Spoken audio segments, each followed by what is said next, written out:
Hello दोस्तों, नमस्कार। मैं हूं ज्ञानेंद्र सिंह सिब्बू और आप देख रहे हैं अपना favourite channel A to Z concept. दोस्तों, आज की वीडियो में हम बात करने वाले हैं, जैसे कि टाइटल और थंबनेल में आपने देख के समझ गए होंगे कि आज की वीडियो पे हम बात करने वाले हैं कॉस्मेटिक बिजनेस के बारे में।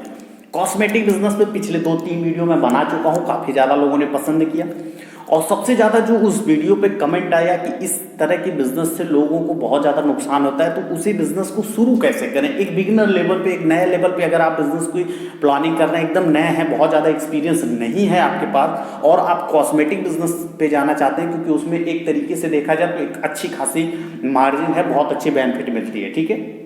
बट इस बिजनेस में बहुत सारे चैलेंजेस हैं जो आपको जानना जरूर होगा अगर आप एक बिगिनर हैं, स्टार्ट करने के लिए सोच रहे हैं, ठीक है। तो सबसे पहले स्टार्ट करने के लिए कॉस्मेटिक सबसे बड़ी चीज हम आपको बताएंगे कि कहाँ होनी चाहिए, कितना इन्वेस्टमेंट होना चाहिए और इसमें कितनी मार्जिन होती है, ठीक है। माल कहाँ से लेना चाहिए, ये सारी चीजें इस वीडियो में बताएंगे, तो वीडियो को पूरा देखिएगा। सबसे पहले स्टार्ट करते हैं कि ये होना कहाँ चाहिए, मतलब कॉस्मेटिक शॉप आपका होना कहाँ चाहिए, ठीक है। तो ये बेसिकली मार्केट में ही होना चाहिए, बट मार्केट में उस जगह पे ज़्यादा, क्योंकि मार्केट में सब्जी मंडी हो गई, गल्ला मंडी हो गई, फल मंडी हो गई, ठीक है।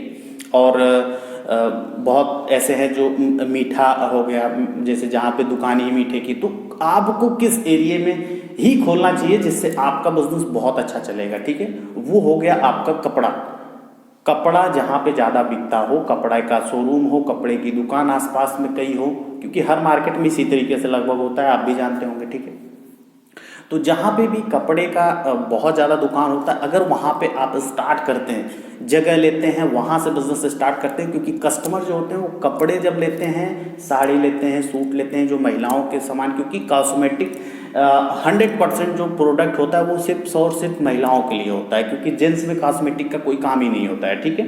तो 100% एक तरीके से कह सकते हैं कि 100% सिर्फ और सिर्फ महिलाओं के लिए। तो आपको मोटे तौर पे ये समझना है कि किस एरिया में आपके मार्केट में जहाँ पे महिलाएं ज़्यादा आती हैं, अगर वहाँ से आप बिजनेस को स्टार्ट करते हैं तो आपको कस्टमर ज़्यादा मिलने के चांस हो जाते हैं, ठीक। पहली चीज़ आपने क्लियर किया। तो मार्केट में आप उस जगह पे देखिए जहाँ पे महिलाओं के कपड़े बिकते हों और उस आसपास एरिया में, या कोई बड़ा मॉल हो तो उसी में अगर आपको एक काउंटर मिल जा रहा है जहाँ पे आप कॉस्मेटिक बेच सकते हैं। आपने देखा होगा कि हर मॉल में एक कॉस्मेटिक काउंटर होता है, वो अलग से प्राइवेट काउंटर होता है, ठीक है। तो उसमें भी आप बात कर सकते हैं अगर आप चाहते हैं स्टार्ट करना, तो ठीक है। या फिर आप चाहते हैं कि अपनी खुद की शॉप हो, किसी के शॉप के अंदर ना हो, तो उस एरिया में अगर आपको जगह मिल जाती है तो ये ज़्यादा बेहतर है, क्योंकि अगर और भी कहीं जगह पे आप खोलते हैं, पैसे लगाते हैं, आपकी दुकान नहीं चलेगी, डीमोटिवेट हो जाएंगे आप, ठीक है। अब इसके बाद सबसे बड़ी बात ये हो जाती है कितना पैसा हम लगाएं और माल कहाँ से लें। तो सबसे पहले तो जो कॉस्मेटिक का इंटीरियर होता है, इसे बहुत ही खूबसूरत तरीके से बनाना पड़ता है, क्योंकि ये एक तरीके से स्टाइलिश प्रोडक्ट होता है और विजिबल भी होना चाहिए सारे सामान जो आप रखते हैं, ठीक है। तो उसके लिए आपको एक अच्छा सा मतलब रैक काउंटर बनाना पड़ेगा जो कि अच्छा लगे, जिसमें कांच का ज़्यादा इस्तेमाल होता है, आपने देखा होगा, ठीक है। तो वो एक लाइटिंग में वो एक अच्छा इफेक्ट डालता है जब आप कांच से रिलेटेड उसमें लगाते हैं रैक वगैरह में, ठीक है।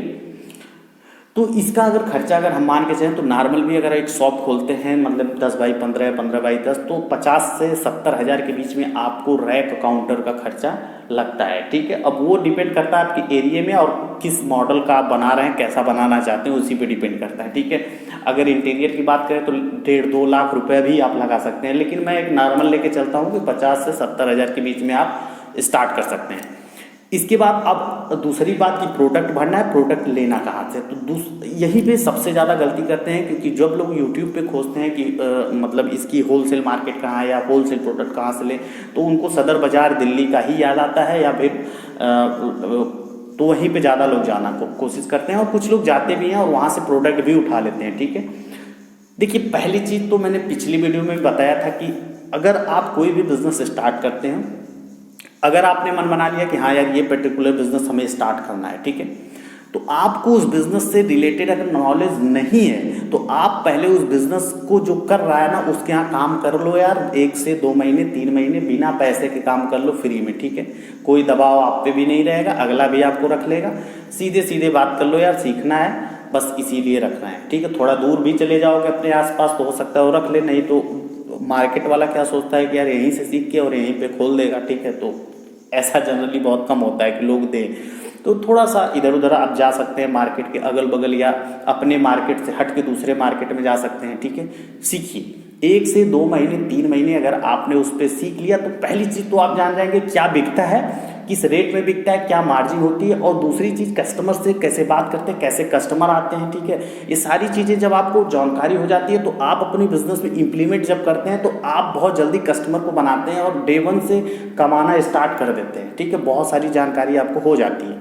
और यही ज़्यादातर लोग गलती करते हैं कि ये काम करते ही नहीं, इसलिए नहीं करते क्योंकि यार किसी की दुकान में आप नौकर हो जाएंगे तो आपका स्टेटस जो है वो गिर जाएगा, यही सबसे बड़ी प्रॉब्लम होती है। ठीक है, जबकि आपको खुद सोचना चाहिए कि जिस बिज़नेस को हम स्टार्ट कर रहे हैं जब हम वहाँ पे करेंगे और उसी बिज़नेस से रिगार्डिंग अगर हम सीखते हैं तो इसमें कोई बुराई नहीं है। ठीक है, तो मोटा तौर पे आप समझ जाइए कि पहले सीखिए, और जब सीखते हैं तो इसमें प्रोडक्ट जो होगा, अब आप माल कहाँ से लेंगे, माल हमेशा आप अपने लोकल मार्केट से उठाएंगे, जो कि आसपास में जो होलसेलर हैं जो होलसेल में ही डील करते हैं। बहुत लोग ऐसे हैं जो कॉस्मेटिक का प्रोडक्ट इधर उधर से लाते हैं, अलग अलग, कोई ज्वेलरी का लाता है तो कोई आर्टिफिशियल ज्वेलरी लाता है, कोई कॉस्मेटिक का जो क्लचर वगैरह, बिंदी, नेल पेंट वगैरह, ये सारी चीज़ें लाता है। ठीक है, तो कई ब्रांड जो हिंदुस्तान यूनिलीवर, डाबर और भी कई प्रोडक्ट है जिसमें कॉस्मेटिक बहुत अच्छे प्रोडक्ट होते हैं, जो ब्रांड होते हैं, तो वो आपको उस अपने मार्केट में जो एजेंसी जो डीलर है उसी से संपर्क करके ले सकते हैं। ठीक है, यानी कि बहुत ज़्यादा दूर जाने की जरूरत नहीं है, पहले आप लोकल से परचेज करिए, बेचिए। इसके बाद कभी आपका मन किया कि जो प्रोडक्ट आपके यहाँ ज़्यादा बिकता है, डिमांड ज़्यादा है, कस्टमर क्या कह रहा है, महंगा है, सस्ता है, उस हिसाब से जब आप जाएंगे दिल्ली में या बनारस में या लखनऊ में या अपने बड़े जहाँ पे आपका मतलब जो भी स्टेट का आपका राजधानी होगा वहाँ पे जाएंगे, तो जाहिर सी बात है किसी भी स्टेट की जो कैपिटल होता है वहाँ पे सभी लोग जाना चाहते हैं, क्योंकि वहाँ पे बड़े बड़े होलसेलर बैठे होते हैं जो अपने पर्टिकुलर स्टेट में वो सप्लाई करते हैं। ठीक है, हर जगह होता है, तो वहाँ पे जाइए, उस प्रोडक्ट का रेट समझिए कि हाँ यार यहाँ से मैं लेता था तो 10 रुपये पड़ता था, यहाँ से लूँगा तो 8 रुपये पड़ेगा, तो आने जाने का खर्चा या वो भेजता है तो ट्रांसपोर्ट का चार्ज क्या सही है वहीं से लेना कि यहाँ लेने से ज़्यादा बेनिफिट है, ये तब आप कर पाएंगे जब आप लोकल से प्रोडक्ट उठाएंगे। ठीक है, हाँ देखिए शुरू में थोड़ा बहुत नुकसान होगा, आपको थोड़ा घाटा होगा, थोड़ा मार्जिन कम होगी, लेकिन समझ बढ़ेगी। ठीक है, और हो सकता है कि आपने बाहर कहीं से लिया, माल ज़्यादा उठा दिया, एकदम बेकार माल दे दिया, बिकने वाला ही नहीं माल है, कलर बेकार है और फैशन आउट ऑफ फैशन है, तो आप जान ही नहीं पाएंगे क्या चल रहा है आपके यहाँ, क्या नहीं चल रहा है। हर एरिया में अलग प्रोडक्ट बिकता है, हर एरिया में अलग लोग कैटेगरी के लोग रहते हैं, तो कौन किस तरीके का प्रोडक्ट लेता है ये आपको पता ही नहीं है अभी, तो आप क्या वहाँ से उठाएंगे। इस वजह से जब आप लोकल से उठाते हैं तो वो लोकल वाला भी वही प्रोडक्ट खास तौर से लाता है जो उसके एरिया में बिकता है, पहली चीज़। ठीक है, हाँ कुछ चीज़ें वो भी फंसा रहता है, तो हो सकता है आपको चिपका दे, तो ऐसा होता है, बट ये है कि वो चांस बहुत कम होता है जितना बाहर वाला आपके साथ करेगा। ठीक है, तो ये सारी चीज़ें, बहुत चीज़ें ऐसी होती हैं जो आपके पैसे को बचाए। आप इस वीडियो को 8 मिनट तक अगर आपने देख लिया होगा तो जाहिर सी बात है आप इस बिजनेस में सीरियस होंगे। बाकी लोग आम करते हैं, थोड़ा सा देखे 1-2 मिनट वीडियो को क्विट कर दिए गए। ठीक है, ये जनरली होता है, ह्यूमन नेचर। कोई 8-10 मिनट की वीडियो नहीं देखना चाहता क्योंकि उसको तुरंत नॉलेज चाहिए, 5 मिनट के अंदर, 2 मिनट के अंदर उसको रामबाण चाहिए, बूटी चाहिए, पी ले और पूरा नॉलेज हो जाए। ठीक है, अक्सर ऐसा होता है। इसके बाद इस प्रोडक्ट आप माल जो खरीदेंगे उसमें कितना इन्वेस्टमेंट करेंगे, तो इन्वेस्टमेंट जो आपका करना होगा वो मान के चलिए कि 50,000 से 1 लाख के बीच में होगा। आप अपनी बजट के हिसाब से कर रहे हैं, यानी मोटा मोटा मैंने आपको बता दिया कि 2 लाख अगर आपके पास होगा तो आप रैक, माल और भी जो इंफ्रास्ट्रक्चर, लाइट वगैरह जो भी लगानी है सारी चीज़ें हो जाएंगी। ठीक है, अब रूम का भाड़ा, रूम का एडवांस ये ऊपर से होगा, उसके ऊपर। ठीक है, तो इतने में आप स्टार्ट कर सकते हैं, बहुत अच्छे तरीके से पूरा मेल रख के कर सकते हैं, कोई इसमें दिक्कत नहीं है। अब बहुत ज़्यादा अगर सोच रहे हैं कि 10 लाख, 20 लाख, 5 लाख, यार वो लगाइएगा, थोड़ा सा एक्सपीरियंस हो जाए, अच्छी जगह ले लीजिए थोड़ी बड़ी, बाद में उसे बढ़ाइए, बाद में आप रिटेल करते करते होलसेल करिए, तो वो आप अपने बिजनेस को धीरे धीरे और बढ़ा सकते हैं, इसमें कोई दिक्कत नहीं है। ठीक है, पहले स्टार्ट हो करिए। और सदर बाजार नो डाउट वहाँ पे सस्ते प्रोडक्ट मिलते हैं, बट आप जब जानेंगे कि आपके एरिया में कौन से प्रोडक्ट बिकते हैं, किस प्रोडक्ट की डिमांड है, जब वो प्रोडक्ट आप वहाँ पे जाए, मान लीजिए कि आपने किसी प्रोडक्ट बहुत अच्छा बिक रहा है और प्रोडक्ट यहाँ पे आपने 10 रुपये का खरीदा और वहाँ पे आपको 2 रुपये में मिल रहा है, तो आपको लगेगा यार 8 रुपये का डिफरेंस, वो बहुत ज़्यादा डिफरेंस होता है, तो आप वहाँ से उठा लीजिए। ठीक है, तो ये चीज़ आप कर सकते हैं, और वही चीज़ उठा के आप यहाँ पे होलसेल में भी बेच सकते हैं। रिटेल में बेचेंगे तो मार्जिन ज़्यादा निकल के आएगी। ठीक है, और इस प्रोडक्ट में बहुत ज़्यादा मार्जिन होती है। ठीक है, इवन अगर बात किया जाए मोटे तौर पे तो कम से कम 25 से 30% की मार्जिन होती है कम से कम। और वहीं ब्रांड कॉस्मेटिक प्रोडक्ट जो ब्रांड होते हैं, जो टीवी पे ऐड आते हैं, जैसे वैसलीन हुआ, पॉन्ड्स हुआ, ठीक है, इस तरीके की और भी जो कंपनियां हैं, जो हिंदुस्तान यूनिलीवर या डाबर के कुछ प्रोडक्ट है, हिमामी के कुछ प्रोडक्ट हैं, ठीक है, तो इन सारी जो कंपनियों के प्रोडक्ट है इसमें मार्जिन बहुत कम मिलता है, लेकिन फिर भी 10 से 15% की मार्जिन आपको कॉस्मेटिक में भी मिल जाती है जो ब्रांड प्रोडक्ट है, ठीक है। तो ये सारी चीज़ें अगर आप रखते हैं तो बहुत अच्छी तरीके से आप बिजनेस को आगे बढ़ा पाएंगे। और ये जो सुझाव मैंने दिया, अगर इस पर आप काम करते हैं, इस स्टेप को फॉलो करते हैं, तो आपका 1 रुपया भी नुकसान नहीं होने वाला है, ठीक है, क्योंकि ये एक्सपीरियंस से बताते हैं। बहुत लोग ऐसे हैं जो फंसते हैं इस चीज़ में, तो आप कैसे सावधान रहेंगे इसी के लिए मैं वीडियो बनाता हूँ, ठीक है।